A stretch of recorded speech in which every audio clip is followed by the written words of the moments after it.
Good morning and welcome to this week's Jump recruitment discussion. This week we're talking about something that I think all business leaders should be tackling, but often don't tackle until it's too late. And that's, are certain consultants undermining your processes, and are these people holding your business back? Now, we've done lots of webinars in the past about the terrorists in your business. This is not about those type of consultants. This is a session that's about the consultants who are simply not following process, but if they did, they'd be billing more, a whole lot more. This session is about the fabric of changing your team into a high performance team. As most agencies, they have these people sat at desk today, they're happy with them, but they're not actually maximizing their potential. So let's just get into some stats to see where we can sort of change things. So today, there are on average 7 decision makers involved in every B2B buying process, and 50 to 90% of the journey is completed before the buyer interacts with the salespeople. More than 40% of salespeople say prospecting is the most challenging part of their process, but following a process, only 36% follow a process properly. Prospects are often open to communication with sellers at industry events via LinkedIn, 21%, via text, via voicemail, 21%, and via social media, 18%. More than 50% of prospects want to see how their product works on the first call. So are your guys skilled enough to do that? And in 2007, it took 3.6 cold calls to reach a prospect. In today's market, it's more than 8. 85% of prospects and customers are dissatisfied with their on-phone experience. So are we training our people to be on the phone better? 78% of sales reps gain social media selling, outsell their peers, and 73% of executives prefer to work with sales professionals who've been referred by somebody else. So back to the referrals of people referring people. 91% of customers say they give referrals, but only 11% of the salespeople ask for them. And 80% of sales require 5 follow-up calls. 48% of sales end without an attempt to close the sale. That's an awful stat. And companies excelling... Not good. It's really not good. Companies excelling at lead nurturing generate 50% more sales than those that don't. And businesses using marketing automation to nurture prospects experience a 451% increase in leads, and it takes 10 months or more for a new sales rep to become productive. So, last stat, which is the biggest stat I think we can take from this about our process and are we engaging people in that way, only 60% of sales reps meet their quota. The whole team are here today, which is great. So we've also got Jump's newest member, Tim Stiles, who's the former Chief Operating Officer of the Engage Group and has worked in the delivery of high-end technical solutions to the recruitment market for the past 7 years. Tim's going to be on our webinar next week. He's going to be our special guest next week, where we'll be talking all things tech, from purchasing tech, implementing tech, and actually getting a return on investment in tech. So welcome, Tim. I hope you enjoy today. I hope we're going to be too kind. So as always, when we start with these sessions, we like to start off with a nice, simple question. And obviously, as usual, Heather likes to start the question. But we might start with me again. I might be brutal and give it to Tim first to see what Tim thinks. So the first question is, how do you identify when a consultant is actually undermining your processes? Are you really coming to me first, Howard? No. I'll listen. I'll be the brave one. I'll kick this off. Oh, there's a surprise, Dave. There's a surprise. There's a surprise. I think the guy. Everybody's going to agree with me on this point. You've got to be monitoring performance to understand who is actually performing at the level. That is what I was going to say. If you'd come to me first. There you go. So I mean, you got to monitor these things, and I mean, obviously, it's not just about working out who's undermining the process, but also who is doing well. And I think that will come, and Tim, no doubt, will talk at length about this. This will come down to making sure that everything is placed on the CRM, making sure that everything is logged. I mean, we have this cliche that we use constantly with our clients, which is, if it ain't on the system, it didn't happen. And I mean, that is absolutely something I firmly believe. If you're having your weekly one-to-ones with your people, or your daily catch-ups, your scrums, you should be taking down the information directly from the system. We do know, obviously, that what people often tell us, it doesn't necessarily correlate with what's on the system. It's the oldest cliche, really and truthfully, and this is, I'm sure Heather's going to pick this point up, that, you know, as managers, as leaders, you're only as good as the things that you can monitor. And this is where it all falls down if people skip processes. And often I think we talk about things like embedded processes, following certain rhythms in what we do, certain steps. You go from A, B, C, and not skip through steps when we're looking after candidates and clients. And when people do that, and they're tardy around those processes, they are unquestionably undermining your ability to perform at the highest level. Yeah, I mean, Paul, that's it.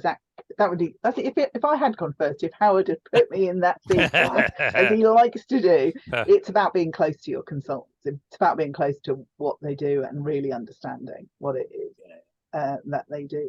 You can't possibly know what's actually going on in your business if you're not close to it. And that doesn't mean as the leader it has to be you directly. It can be your leadership team, or you're the next layer and your managers, but you've got to have that really solid and close understanding of what's actually happening in the business. And to do that, you've got to have data to measure it.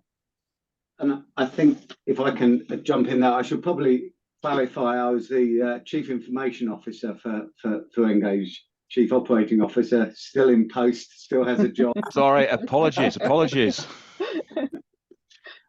I think there's almost a starting step with this question about a consultant undermining the recruitment process, and that's saying, do you have a clear, documented, trained recruitment process that you are actually reviewing all of your consultants against?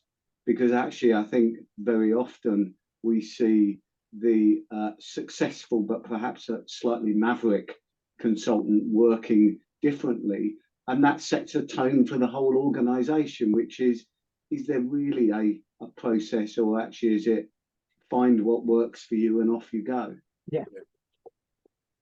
It's interesting, Tim, to your point, and to that with Paul and Heather, only one of my clients bothers to ask at interview stage how the candidate they're hoping to hire records data.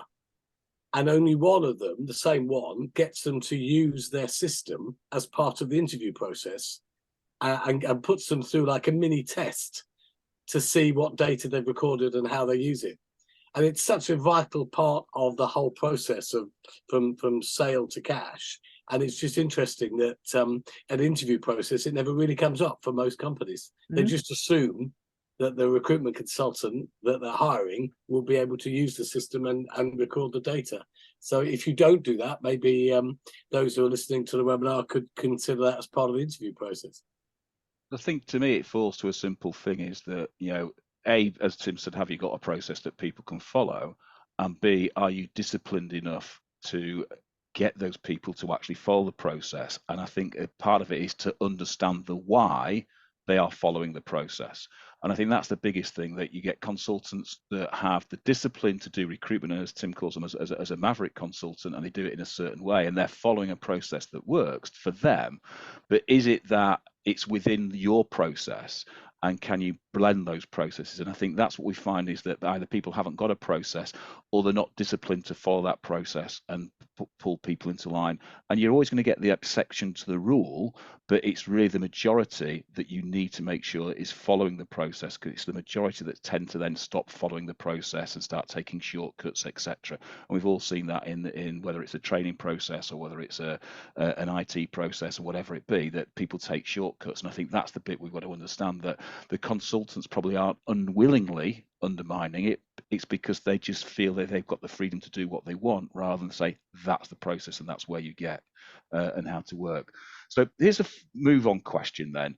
What are the most common mistakes consultants make that hinder and slow down not only their sales performance, but the recruitment process as a whole? Well, I think that's a big question, Howard. I suppose where I would start with this, and this is a bit like Heather's comment about you've got to be close to your people. I think the answer to your question here is you've got to be close to your clients and candidates. And to that end, I think that very often where it goes wrong is right at the very beginning of every process. And for me, that is all about qualifying candidates, qualifying clients for vacancies. You get that wrong. You don't, you fail to understand the drivers of your candidates that you are talking to, and making decisions about the priority candidates, the people that we, as we euphemistically call hot candidates, people that you want to start working on very quickly. If you fail to understand them, and if you fail to understand the vacancies that you take from your clients because you're not close enough to get behind the detail, understand company culture, often off the back of the fact that you don't visit clients at all, or very rarely, then it all goes wrong. And actually, I would say everything emanates from that position. You're working on the wrong candidates, on the wrong jobs. Your ability to match is absolutely decimated. If you fail to qualify correctly, then it's guaranteed to go wrong. And I think we can talk about processes, but for me, this is the biggest reason why people fail to succeed. Yeah, I think the other thing that can be quite interesting is that failure to spot that the market's changed. So we all know that in particular markets, particular strategies are more effective than other strategies. And just there are moments where the market changes and we need to focus on something different, and we need to have the emphasis in a different place, whether it's the client or the candidate. And so I think sometimes not being complacent, I think that just because it's always worked, it's going to carry on working, and not recognizing that actually we need to keep this under constant review because things are changing all the time and the market's shifting. And so complacency for me is a common mistake, especially with successful consultants, particularly sort of kind of second year. They think they know it all, and they get a little bit complacent. They've had a few good billing months, and so you kind of start to miss bits of the process, and then stuff changes, and suddenly they're not successful anymore, and they can't work out why. Einstein's theory of insanity, as the old cliche goes. Yeah, absolutely. Well, and it's that bit in the middle. Howard used that stat at the beginning, didn't he? Where there are on average 7 decision makers in the process. Well, what if your consultant is recording the first conversation, the 4th conversation, and the 7th one when they actually make a sale or not? From a training perspective, if you're leading that team or you're leading that person, it's very difficult to find out or establish where they've gone wrong or where they've gone right if all the data isn't being recorded in that process. So it's got to be part of the DNA of the consultant and of the leader of the team that you record the data and you follow that process. And that recording of the data, I think, also has to, it can't be, you must record that data purely so that your manager can micro manage you. There has to be a philosophy that explains why you want them to record it, why it's important from a customer service, an evaluation, a quantification point of view, that data is recorded. It isn't just to allow management to look at the numbers. Yeah. So I think, if you look at that, I think what Heather's saying is right, is that, it's, is it an outdated process? Is it a poor process, etc.? And I think this is about the discipline of both the consultant and the discipline of the manager. And it's the discipline of the manager to train the consultant to understand the whys that they are doing these things. And it's then about the discipline of the consultant to actually go and do this. I mean, how many times have we seen, yes, of course I put things on the system, but you see, yes, you put the job on at 11:01, you put the CVs on at 11:02, you made interviews at 11:03, and you made a placement at 11:04. So yes, it's on the system, but it's not giving us the data that we need with regards to duration of the process, etc., etc., etc.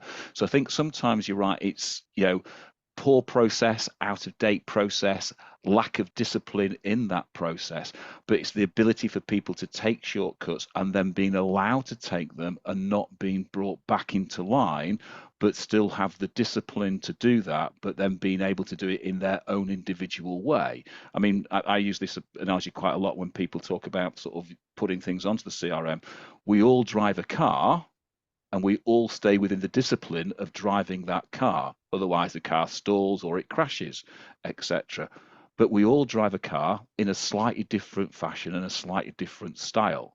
But we all stay within that discipline. And I think we've got to start to think that people cutting corners and cutting processes leads to poor performance and poor results.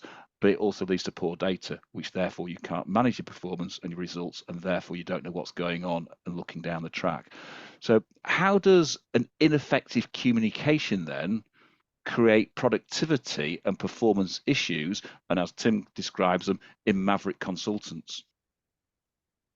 Well, I mean, look, I think this is, again, a very interesting question. We work in an industry that is, in essence, all about our ability to communicate effectively with external sources, people that we place in jobs and our clients. And yet very often internally, the level and the standard of communication can be questioned.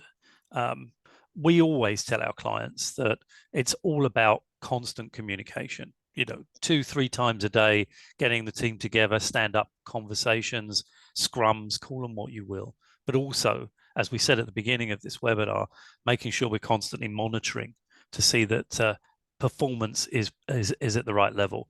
And where there is, I think, ambiguity, where the level of communication is faulty, it's not regular, and it's sometimes inappropriate or potentially inaccurate, I think that fuels the so-called maverick consultants, gives them opportunities to perform in a fashion that suits them and not necessarily benefits the business.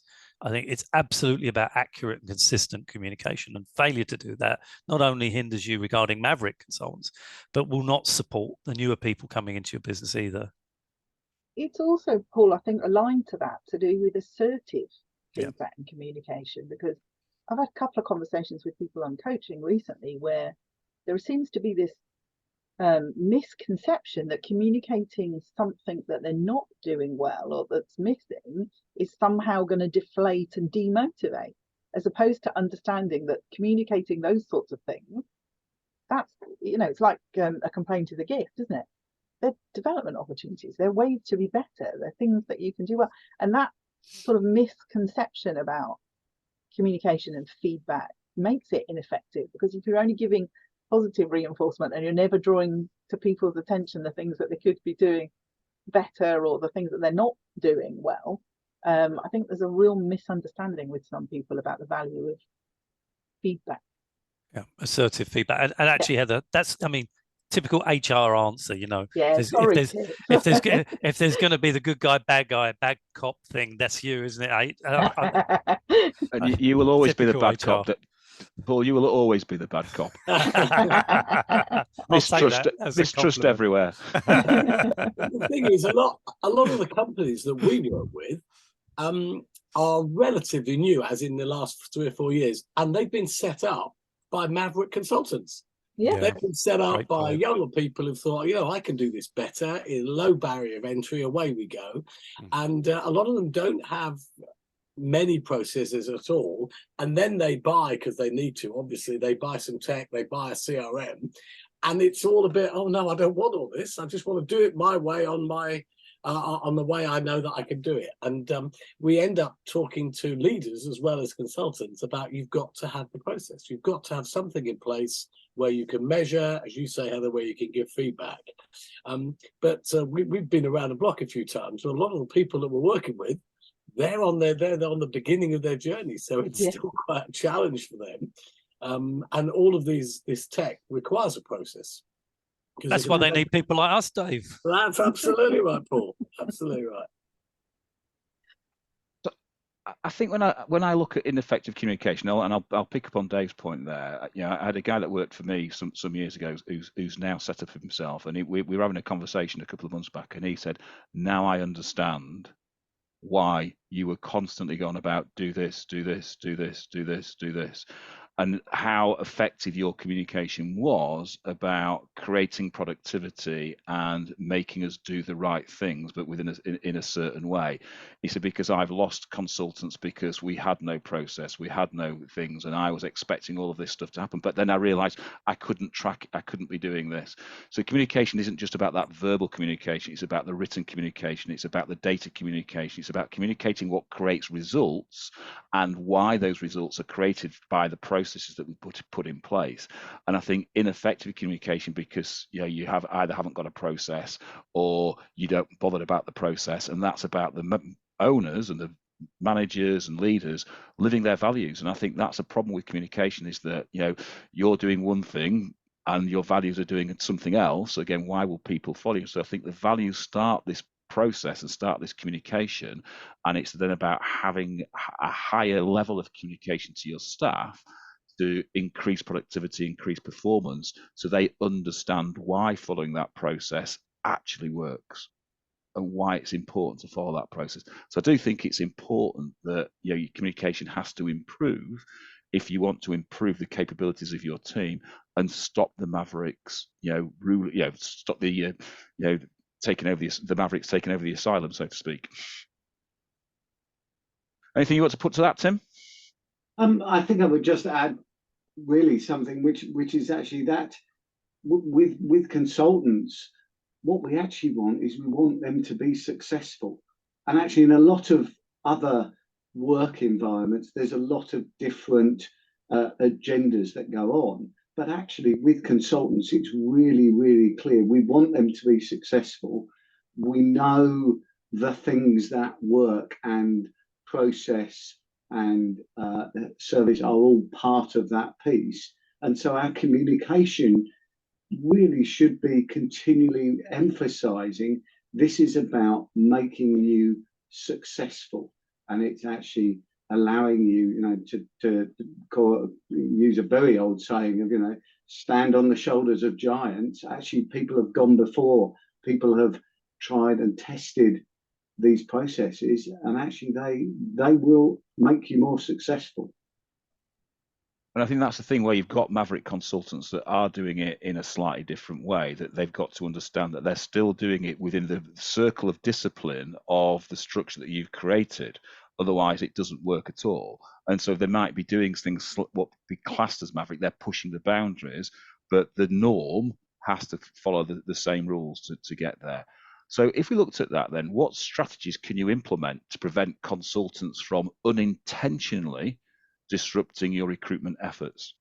Well, I think again, this is in keeping what we've been saying at Howard, which is you've got to be very close to your people, and as we've been saying, that's all about high levels of effective communication, sometimes in organized meetings, but often one-to-one conversations, which should happen daily, and certainly on a weekly basis when you are sitting down and having that weekly one-to-one, making reference to the previous week's performance and the goals and targets and improvements that need to be made for the week ahead.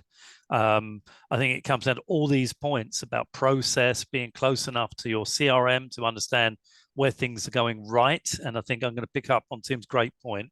It is all about making sure that we're there to support people, to ensure that they are consistently and constantly successful, which is great for them and great for our business. So none of these things we're making reference to is a kind of big brother scenario. This is not about tripping people up at all. As Tim correctly said, it's all about making sure that people are given the right habits and to enable them to make a long-term career out of the recruitment industry, which of course we've all had. And when we think about our own experiences, I think, and I'm sort of think about this daily when I'm coaching people, that often the things that I talk to people about are the very things that were drilled into me as a young guy starting out in the industry that have stood me in very good stead over the years because they work.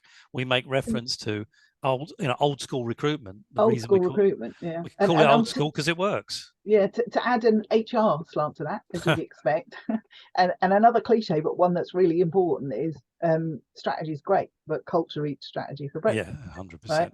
So if we don't get the culture of the organisation right, then it doesn't matter what strategies that we put in place. We've got to have the right culture. And so I think that's really, really important that we think about how we do things around here, and that we create that. And there are lots of things that we can do. And one of them, of course, is to live by our values and not just focus on performance at the expense of all the other things that are important to us. So celebrate all of those additional things that people do in the process, not just success, so that we're not seen to be enabling the mavericks who are damaging the culture in our business. So that's my kind of HR 2 Penneth to go in there. It's very good. 10 out of 10. And applaud that too, Penneth. We'll applaud that too, Penneth. Dave, Tim? I think it's going back to also what is the purpose of your organisation, and within that purpose will fit exactly what Heather's just said about the culture. This is the way we do things around here. Tim said it earlier. If you just focus on process for process's sake, then it becomes a bit tired very quickly, and people don't like it. But if they can see where they fit into the purpose of the organisation, and part of that purpose is the culture that's created, then this just becomes the way that we do things around here, and it's a good thing to be able to measure and to live with. I think the way I've looked at this, issue is that, as a leader, as a manager, etc., you've got to have an ear to the ground to hear what your people are saying, to see what they like, what they don't like, and then an eye to the future to help drive good habits into the business. And I think we've talked about this before about rewarding behavior. If you reward the right behaviors, then it produces a better performance. So that feedback, that inclusion of what's going on is all important. And I think a lot of managers become very insular, and they don't listen to feedback about the business, the processes, the systems that the consultants are saying, and therefore the consultants don't feel that they're included, or they have the autonomy to say things if things never change. And I think the biggest things, one of the things that I've started to see when you want to create change, is once they start to see the change happening and see the benefit to them, then they start to embrace that change. And I think when you start to implement a strategy that prevents consultants from undermining or disrupting your recruitment process, you've got to make sure that you are standing by that process and developing those processes, and that's by listening to what people are saying and moving them forward. And I'm sure you ask the people that you work with and coach, do they think they know what happens with their consultants, or do they know what happens? And again, that speaks to that closeness that you mentioned. But let's move that question on then. So are there specific actions then that you can take once you've identified that specific consultants are undermining the business culture and process? Absolutely. Look, I think this comes down to making sure, and I'll pick up the theme, that the people you're working alongside understand that what you're trying to get them to do is for their own benefit. And when I use that phrase benefit, I don't think we should make reference purely to the fact that if they follow good practice, they're very likely to be more successful and therefore make more money. Because I'm not sure that, I know it sounds an odd thing to say, particularly in our industry, but I'm not sure that money is ultimately the biggest driver for everybody. I mean, everyone, I think, wants to make money, but I think I work with a lot of people who are very interested in developing their careers, who are moving up the so-called ladder, want to move to the next level, get promotions and move on to senior management and onto the board. And I think it's all about making sure that when you are talking to people about the reasons why certain things are more likely to work than not, it's explaining to them how they will benefit. And that, I think, is very relevant to the individual you're speaking to. It's not a generic statement. It's understanding your people, what is driving them, what is going to make them perform at a higher level, what is going to make them comply with best practice in your organization. And that means you, as a leader, as a manager, need to understand what makes your people tick. And it is different strokes for different folks. And for me, the big thing is just do something. Like, the worst thing you can do is ignore this stuff. So it's act, address it, don't ignore it. Yeah, because it's not going to go away and it's not going to fix it on its own. It's just going to get worse. So do something. Correct. I think it's, as we all well know, that as leaders in businesses, we can see the issues that are there, but actually, more importantly, the other people at the desks can see the issues and are looking to the leaders to deal with it and to address it. And if you have a culture of openness and honesty and transparency, then it should be addressed. If you don't address it, then it absolutely affects everything that's going on in the business. So, you're absolutely right. You should do something quickly. Tim? I think that's right. I think understanding the impact of not addressing this on your organisation, and particularly if you appear to not be addressing these actions that undermine your process and your culture, because somebody seems to have had maybe a good month billing, and then they're not brought back in. They're not those things aren't addressed. That can have quite a corrosive impact on your organization. It might not be immediate, but over time that will have an impact.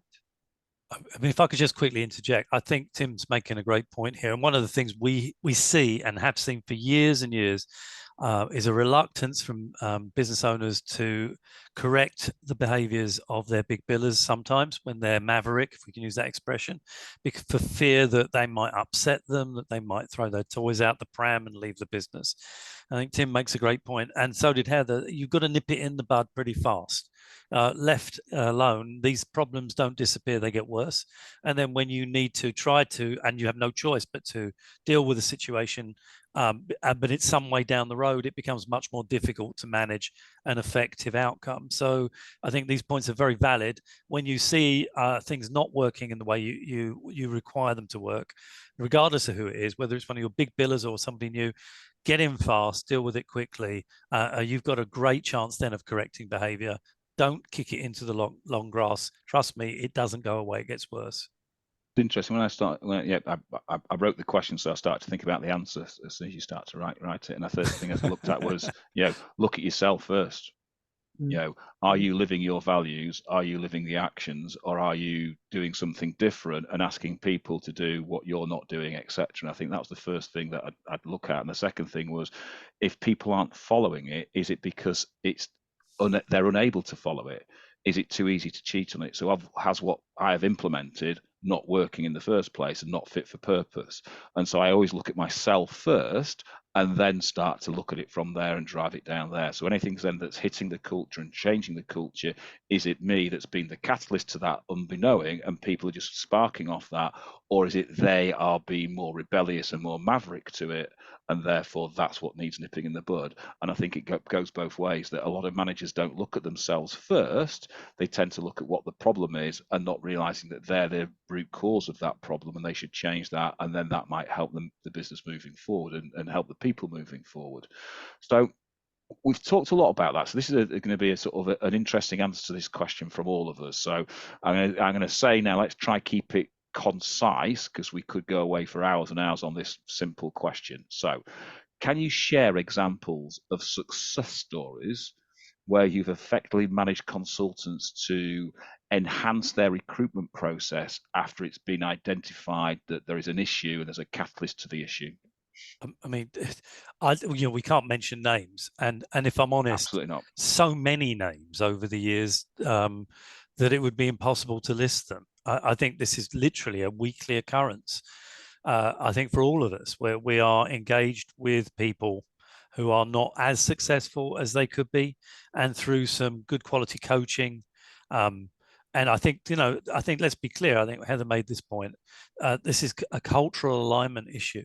And I think that comes down to an awful lot of things, not least psychology. So getting people sort of tuned in and turned on to what you're trying to achieve is vitally important. On. I love it. You like it? I love That's it. Timothy Leary, I think, isn't it? Showing my age. But I think that, no one's going to give names, but I feel like there are almost thousands of examples that I could give over the 40 odd years, nearly 50 years I've worked in the industry of, if you like, difficult consultants, or maybe not so difficult consultants, but people that I have personally coached and helped to start to work in a more appropriate and successful fashion. So it's a difficult question to ask, but I would say that's our job as leaders. That's what we do. That's supposed to be our daily jobs. It's really interesting, isn't it? Because in an HR role, my job's often right at the end of the process, right? So it's when people think that the end is nigh, and let's get HR involved because the end is nigh. Even though I would be the person who would be spoken to at the end of the process, I am confident that the vast majority of those people were turned round and didn't then go on to leave the organisation, even if the positive intervention was right at what the manager perceived as being the end. So, and because my advice was always, have you set really good objectives? Have you really clearly gone through behaviours, process? Do they, have you identified gaps? Do you know why there is a performance issue? And even when you think you're maybe at the end, the vast majority of times you can still turn it around and you can have a positive outcome where somebody actually turns around by good coaching, good management, good conversations, good support, good training, good development. Most people can be turned around.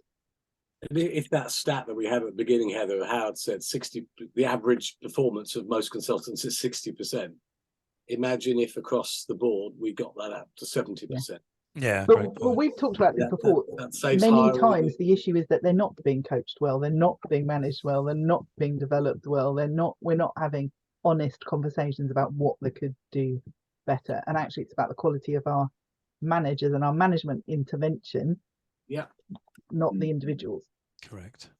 And I think one of the situations, it's not directly, but I think it's very aligned to this, is that you see a really positive outcome is where you have perhaps one slightly maverick consultant, to use that term again, who is actually being very successful, has created an unbalanced position in the organization. The business as a whole is not growing because it's just becoming almost planets that revolve around this one consultant, that actually addressing that, spreading that, bringing other consultants into that relationship, which is very often with a single client, in fact may even be with a single client manager. Actually the whole organization can grow and benefit from that quite difficult situation being addressed in a mature and constructive way. Yeah, definitely. It's interesting when you sort of ask for example. I'll give you an example that I came across, which was a very sort of interesting example. When I sort of arrived at CP, we had a Leeds office where the contract team was warring against each other. The perm team was warring against each other. The contract and the perm team were warring against each other as well. It was just a very, very vile environment. And they were following process, but what they were doing is they were hiding process. So people were hiding CVs from others. If the perm team went out, I'll use the contract. The contract team went out and there was a perm opportunity, they tried to flip it into a contract opportunity rather than a perm opportunity, and vice versa. So it was just very there. So once we started to put stringent rules in place, and we put rules in place that then benefited everybody, it was interesting that the catalysts that were leading those revolts, don't talk to the perm people, don't talk to the contract people, etc., suddenly became a little bit ostracized and had to come online because they suddenly saw the success that other people were having and were being driven to then get in that line. Once that came in line, that office became one of the biggest producing offices in the business, from being one of the worst producing offices, because they suddenly saw that actually the culture of everybody working together was so much stronger than everyone working as individual units. And if you started to drive that fashion, it was so much better. And we created a really great culture within the office, and we tried to then push that culture out into other areas. But it was a really interesting thing that was a really horrible environment. And once we cured that, retention increased with both staff, clients, and candidates. And we start to see a huge uplift in productivity. And it was all about curing the mavericks in there that were following process, but only to their needs, not to the needs of others. And I think that's one of the biggest things that I sort of came across, that once you get the culture right and you get everyone following the process, then performance starts to follow very, very quickly. The final question, okay. What role does technology play in mitigating the impact of consultant-related disruptions in recruitment? I'm going to throw that to you, Tim, first. I was going to say that's before got to be Tim, before isn't it? before Mr. Jacobs jumps in. HR I was about to say, question. come on, Tim. That's all. You're all over that one. A banker question, is it? I think it's a very big question. Can technology actually mitigate the impact? I think there's almost a reverse position, which is if your technology does not support the processes that you want to implement, then you've either got the wrong processes or the wrong technology, and it won't provide any mitigation at all there. I think the opportunity to show that technology can automate, can assist and support the work of the consultants, and to show consultants having success, whatever success is defined at, by using technology better. I think, again, we've talked for a little bit here in this webinar about coaching. I think making sure people know how to use the technology effectively. Again, technology is changing. We talked about the external organization. Every single piece of technology that each recruitment business uses at the moment has the vendor of that technology knocking on their door, claiming to have some new AI feature that they've just put into their system, and it's great. And then you've got goodness knows how many new companies starting up each week, promising to provide AI tools. And I think, we really need to stay on top of that, to understand how the technology is changing, because it isn't a constant. We used to be in a position where at least we knew when a new release came out, because actually it had to be installed sometimes on everybody's computer, and that was, there's a new version out and we're going to train you.